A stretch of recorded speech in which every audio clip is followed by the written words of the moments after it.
Welcome to Caleb's Basketball Pod. On this episode, we're going to talk about the NBA Emirates Cup, the first night of the elimination round. So we saw Milwaukee win in Milwaukee against Orlando, 114-109. We also saw Oklahoma City Thunder take care of business at home against the Dallas Mavericks, 118-104. Some of the high point totals for the night: you had Shai Gilgeous-Alexander 39, Giannis 37, Jalen Suggs 32, Dame Lillard 28, Kyrie had 17, Luka had 16, Klay had 19. Not exactly what you wanted from Kyrie or Luka in a big game like this, a single game elimination. You wanted more from them. Luka was really kept at bay by Oklahoma's defense. I mean, guys like Luka, you often wonder, is he a bad night? Is the defense actually messing with him? Someone that is as skilled as him. It's hard for the defense to really sometimes make much of a difference. I mean, it's possible. Luka has had some not so great games with Lou Dort as the primary defender, and we all know that's what Oklahoma has. But anyway, I want to speak on the Oklahoma-Dallas game. I did predict Dallas would win the Cup, so I was wrong on that. But I just want to say, before the season, I predicted Oklahoma to go to the NBA Finals out of Western Conference. There's still a big chance that happens, and I'm saying that without seeing how Chet Holmgren and Isaiah Hartenstein look together on the floor.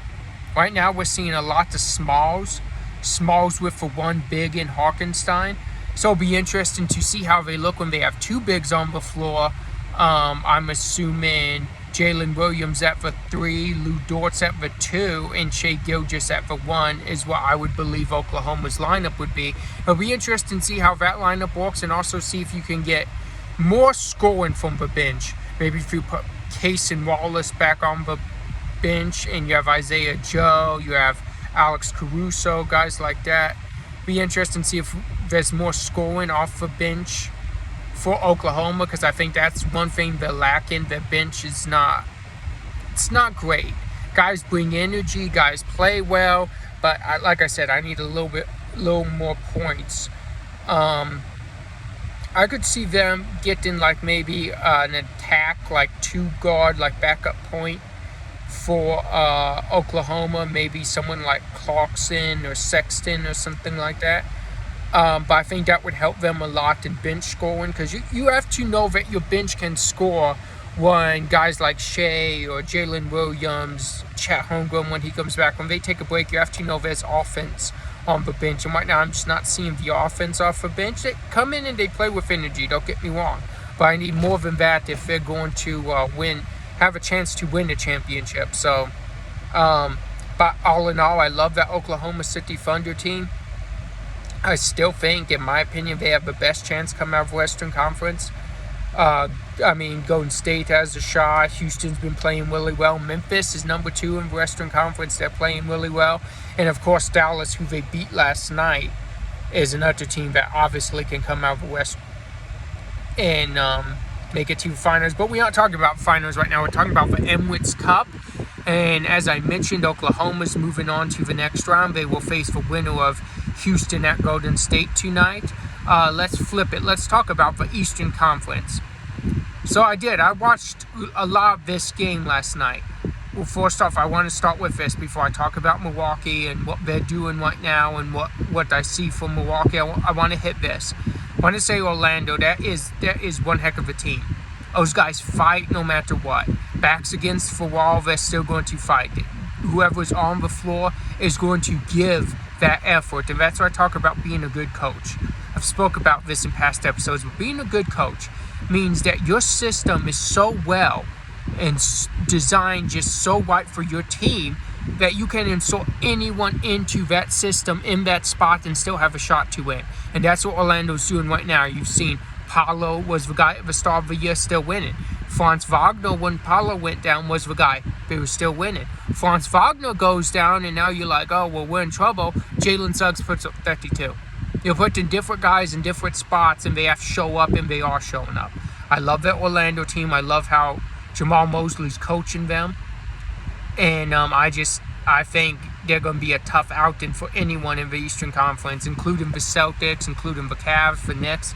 I think if you get them in the second round, assuming Orlando's a top 4 seed, which I believe they will be, they're going to be a tough outing. And if you do beat them, it's going to go to at least 6 or 7. So, like I said, I just love the fight on that team. If they could get another wing star or maybe a star guard, like a star point guard, and move Suggs to the shooting guard and bring KCP off the bench, they could be right there on championship contention in the Eastern Conference. But it's time to talk about the team that won. Let's talk about the Milwaukee Bucks. What have they done right as of late? Well, they hit the soft spot in the schedule. That's big. But what's even bigger than hitting that soft spot is taking advantage of the soft spot. Anyone can hit the soft spot. And if you're still losing games like they were, then it doesn't matter what spot of the schedule you're in because you're still losing. What else are they supposed to do? They're doing what they are supposed to do. They're winning. They're figuring it out. Chris Middleton returned against the Boston Celtics. They took the Celtics to the limit. We're seeing Middleton off the bench until he gets back into basketball shape, more than likely. And then I'm assuming he'll be inserted right back into that starting lineup. And Milwaukee will be just like they were last year, with a little bit more experience under the belt. And you have to work that two-man game between Dame and Giannis.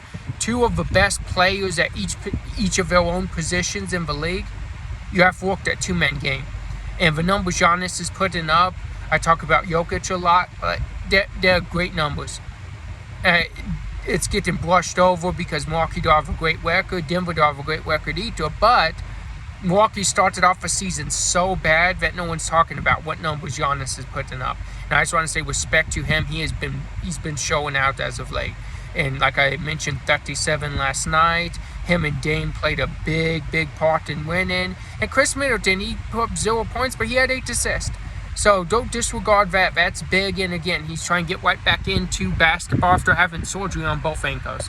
So hey, we have to cut him a little slack a little bit, see how he looks in maybe 2 or 3 weeks' time from returning, and see how good he looks. And like I said, it's Milwaukee's turning things around, and people's like, oh well, it's close between Orlando and Milwaukee, and Orlando's missing their stars, but that doesn't matter. And it sure doesn't matter to Milwaukee the fact that it's close. You won the game. You're going to the finals of the East Side in Vegas. That's huge for them. So I like what Milwaukee's doing. I like how they're turning you around. You see Doc looks like he's coaching with a little bit more fire there. Could have realized his job may have been in danger despite the fact of them owing him all that guaranteed money. If you're not winning and producing with the team you have to look and say, well, maybe it's the coach. And that's how it's always going to turn, even if it's not necessarily the coach. That's just how it's always looked at. So, hey, it is what it is for them. But I do like they took advantage of the soft schedule. And I want to see how they play against higher tier teams in the Eastern Conference, like New York if they beat Atlanta tonight, Cleveland that's coming up in the schedule like next week. And see if they can finally get a win over Boston. And I think they have one or two more meetings with them this year. See if they can finally get a win in one of those meetings. But yeah, things are looking up for Milwaukee. Let's preview these games tonight. We have Houston and Golden State. Going to be close. Houston has lost 15 straight against Golden State. I think that plays a little bit into the mindset of the game for both sides. Confidence for Golden State and maybe second guessing things because you haven't done. Some of these guys on Houston have never beat the Golden State Warriors ever because they're a really young team and they've never beat the Golden State Warriors in their career. So that plays a lot into the mindset. So because of that and it being an elimination game, I'm not betting against Steph Curry. I've got Golden State tonight. Now let's flip to the east side where we have New York and Atlanta. In New York, if it was in Atlanta, I would think New York would run away with it, to be honest. But I think it's going to be a really, really close game because it's in New York, and we all know how Trae Young plays in New York. But I'm still going with the Knicks on this. So I've got the Knicks and the Warriors tonight, but I do think it's going to be a close game, and no matter what, I think Trae Young's going to have a huge game. He loves silencing that New York crowd. And if they're really close, in the end, don't be surprised if Trae don't pull it out for his Hawks, because like I said, he loves shush in that New York crowd.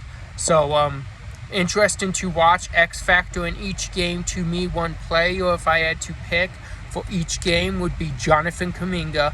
What Jonathan Kuminga do we get? Do we get the last 3 or 4 games Kuminga, or do we get the kind of just standing around and waiting Kuminga? Which one do we get? I want to see the aggressive one that's looking for a shot, taking his shots, and attacking the basket. Do I want to see the one that's standing around over in the corner waiting for Steph Curry, pass it to him, and take badly contested threes? I don't want to see that one. I want to see the aggressive Kuminga. X factor for the Hawks Knicks, I would say Zachary Wushashaw.